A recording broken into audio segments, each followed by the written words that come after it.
Hello friends, welcome to my channel. இந்த வீடியோவில் என்ன பார்க்க போகிறோன்னா, டிஆர்பி டெட் பேப்பர் 2ஓட 2013 கொஸ்டின்ஸில் இருக்கிற மேக்ஸ் கொஸ்டின்ஸ் சொல்யூஷனோட பார்க்க போகிறோம். இது பார்ட் 1. வாங்க வீடியோக்குள்ளால போகலாம். First question.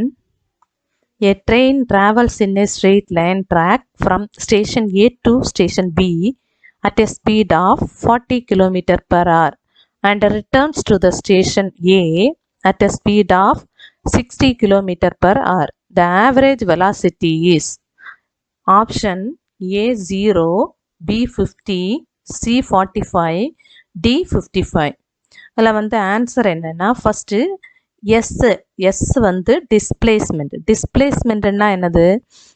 ஸ்டார்டிங் பாயிண்ட்டுக்கும் எண்டிங் பாயிண்ட்டுக்கும் இடையில இருக்கிற shortest distance.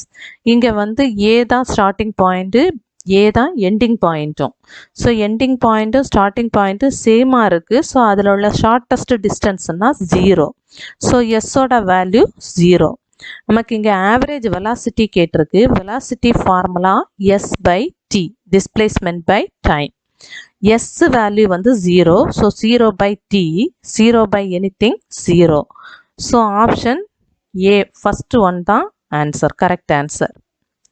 Second question. If 2400 square meter of land can be tilled by 12 workers in 10 days, how many workers are needed to till 5400 square meter of land in 18 days? Option எதெல்லாம்னா, option A 10, B 15, C 20, D 25. First இதுக்கு என்ன பண்ணுவோம்னா, கொடுத்துருக்க மெஷருக்கு ஒரு டேப்லர் காலம் போடுவோம். டேப்லர் காலம் இங்கே என்னெல்லாம் இருக்குது? ஸ்கொயர் மீட்டர், அது லேண்டோட ஏரியா. ஸோ ஃபஸ்ட்டு ஏரியா போட்டுப்போம். செகண்ட் நம்பர் ஆஃப் ஒர்க்கர்ஸ் இருக்குது. தேர்டு நம்பர் ஆஃப் டேஸ் இருக்குது. ஸோ அதில் ஏரியா, ஒர்க்கர்ஸ், டேஸ்னு ஹெட்டிங் போட்டுப்போம். First area 2400 square metre. So first ஏரியாவில் 2400, number of workers 12, number of days 10 கொடுத்துருக்காங்க. செகண்டில் ஏரியா 5400 இருக்குது, நம்பர் ஆஃப் ஒர்க்கர்ஸ் கொடுக்கல, அதுதான் கண்டுபிடிக்க வேண்டியது. Next number of days 18. இப்போ நம்ம எந்த ஃபார்முலா யூஸ் பண்ணுறோன்னா, P1 W1 D1 by P2 W2 D2, இந்த ஃபார்முலா தான் யூஸ் பண்ணுறோம். இங்கே ஃபஸ்ட்டு ஏரியாவை பார்த்தோம்னா, ஃபஸ்ட்டு வேல்யூவோட செகண்ட் வேல்யூ அதிகமாக இருக்குது. அதாவது ஏரியா இன்க்ரீஸ் ஆகுது. ஸோ ஏரியா இன்க்ரீஸ் ஆச்சுன்னா நம்பர் ஆஃப் ஒர்க்கர்ஸும் கட்டாயம் இன்க்ரீஸ் ஆவாங்க. ஸோ இது டைரக்ட் வேரியேஷன். அதனால் இங்கே செகண்ட் இருக்கிற வேல்யூ தான் P1ஆக வரும், ஃபஸ்ட்டு இருக்கிற வேல்யூ P2ஆக வரும். நெக்ஸ்ட்டு இங்கே பார்த்தோம்னா நம்பர் ஆஃப் டேஸ் இன்க்ரீஸ் ஆகுது. நம்பர் ஆஃப் டேஸ் இன்க்ரீஸ் ஆச்சுன்னா நாட்கள் அதிகம் ஆகும்போது அங்கே வேலை செய்கிற ஆட்களோட கவுண்டிங் கம்மியாகலாம். ஸோ அது இன்டைரக்ட் வேரியேஷன். அதனால் 10/18 வரும். இங்கே D1 10 எடுப்போம், D2 18 எடுத்துப்போம். ஃபஸ்ட்டு டைரக்ட் வேரியேஷனில் வரதுனால ஃபஸ்ட் லைனில் இருக்கிறது P2, செகண்ட் லைனில் இருக்கிறது P1ன்னு எடுத்துப்போம். ஸோ அந்த வேல்யூஸ் எல்லாம் இங்கே சப்ஸ்டியூட் பண்ணுவோம். P1க்கு 5400, 12, 10. இங்கே நம்பர் ஆஃப் ஒர்க்கர்ஸ் செகண்ட் லைனில் உள்ளதை Wன்னு எடுத்துப்போம். இப்போ நமக்கு W தான் வேணும். ஸோ இந்த ரெண்டு வேல்யூவும் ப்ராடக்டாக இருக்கிறத அந்த சைடு கொண்டு போனோம்னா அது டினாமினேட்டரில் வரும். அந்த டினாமினேட்டரில் வரும். இதை சிம்பிளிஃபை பண்ணணும்னா நமக்கு ஆன்சர் 3 × 5ன்னு வரும். 3 × 5, 3 and 5 மல்டிப்ளை பண்ணோன்னா 15 வரும். ஸோ நமக்கு ஆன்சர் 15. செகண்ட் ஆப்ஷன் தான் ஆன்சர். Third question.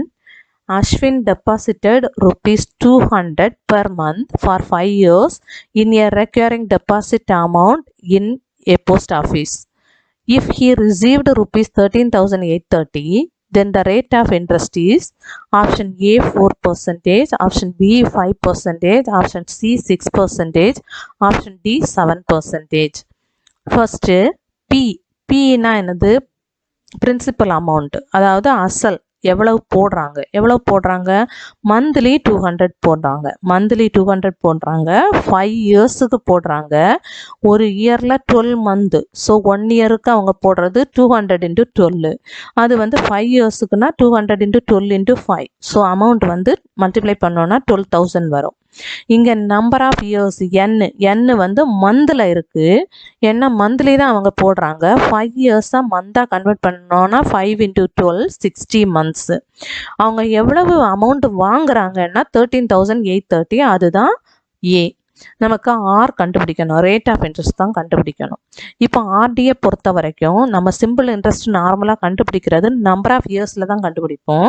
இங்கே ஆர்டியை பொறுத்த வரைக்கும் என்னோட ஃபார்முலா கேபிட்டல் என் தான் நம்பர் ஆஃப் இயர்ஸ். அதோட ஃபார்முலா 1/12 × n × n+1/2.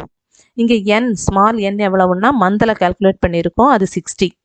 60 × 60 + 1/2. ஸோ அது 1/12 × 60. 2 கேன்சல் பண்ணணும்னா 30. 1/12 × 30 × 61. ஆன்சர் வந்து 5 × 61/2. அது வந்து 305/2.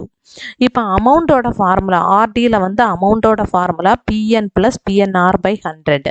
நார்மலாக சிம்பிள் இன்ட்ரெஸ்ட்லனா P + PNR/100ன்னு வரும்.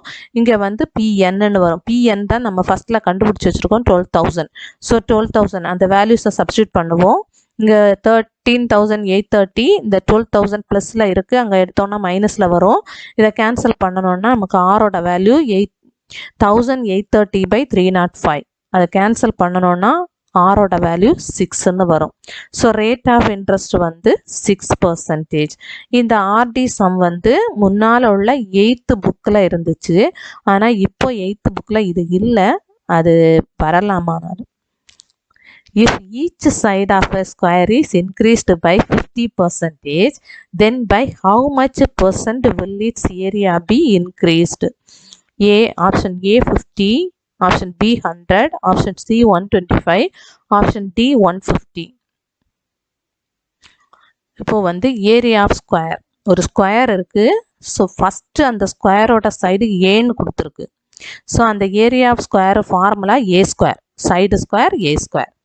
இப்போ அதோட ஒவ்வொரு சைடையும் என்ன பண்ணுறாங்கன்னா 50% இன்க்ரீஸ் பண்ணுறாங்க. 50%னா ஏற்கனவே இருக்கிறது ஏ, அது கூட 50% ஆஃப் வந்து எக்ஸ்ட்ராவாக பண்ணுறாங்க. சப்போஸ் ஏயோட வேல்யூ 4ன்னா அதில் பாதி வந்து 2 வரும். 2 இன்க்ரீஸ் பண்ணுறாங்க. ஸோ டோட்டலாக 6 வரும். இப்போ வந்து இங்கே வந்து ஏயோட வேல்யூ ஏ தான். 50%னா 50/100 × ஏ. இதை சிம்பிளிஃபை பண்ணோன்னா நமக்கு 3a/2 வரும். ஸோ நியூ சைடு வந்து 3a/2. நம்ம நியூ ஏரியா கண்டுபிடிக்கணும். ஏரியாவோட ஃபார்முலா சைடு ஸ்கொயர். இங்கே side 3a/2. So 3a/2 whole square. அது வந்து 9a²/4.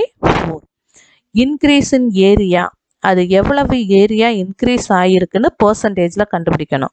So percentage of increase in ஏரியாவுக்கு formula new area minus old area into 100/ஓல்டு ஏரியா. இங்கே நியூ ஏரியா எவ்வளவு 9a²/4. Old area a² into 100/a². இந்த 9/4ம் இங்கே 1 இருக்கும். 1/1 எல்சிஎம் எடுத்தோன்னா 4. ஸோ இது வந்து 9 - 4/4ன்னு வரும். Into a² × 100. இந்த a² கேன்சல் ஆகும். ஸோ 5 × 25ன்னு வரும். 5ஐயும் 25ஐயும் மல்டிப்ளை பண்ணோன்னா 125.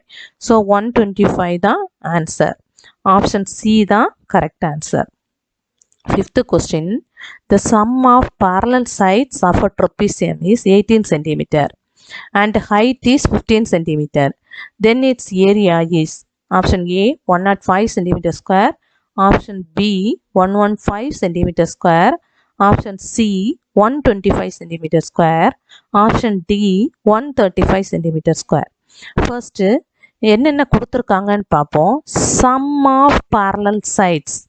இப்போ parallel சைடுன்னா ஒரு சைடு ஏ ஒரு சைடு பி எடுத்துக்கிட்டோம்னா அதோட சம் வந்து A + B. So sum of parallel sidesன்னா அது A + B. A + B வந்து உங்களுக்கு 18ன்னு கொடுத்துருக்காங்க. ஹைட்டு வந்து 15 cm. ஏரியா ஆஃப் ட்ரொபீசியமோட ஃபார்முலா H × A + B/2. இங்கே ஹெச்சோட வேல்யூ 15 × 18/2. அதை சிம்பிளிஃபை பண்ணோன்னா 9 × 15 9 × 15 135 cm². ஸோ ஆப்ஷன் டி தான் கரெக்ட் ஆன்சர். இந்த வீடியோ எல்லாருக்கும் யூஸ்ஃபுல்லாக இருக்கும்னு நம்புகிறேன். லைக் பண்ணுங்கள், ஷேர் பண்ணுங்கள், சப்ஸ்கிரைப் பண்ணுங்கள். Thank you friends.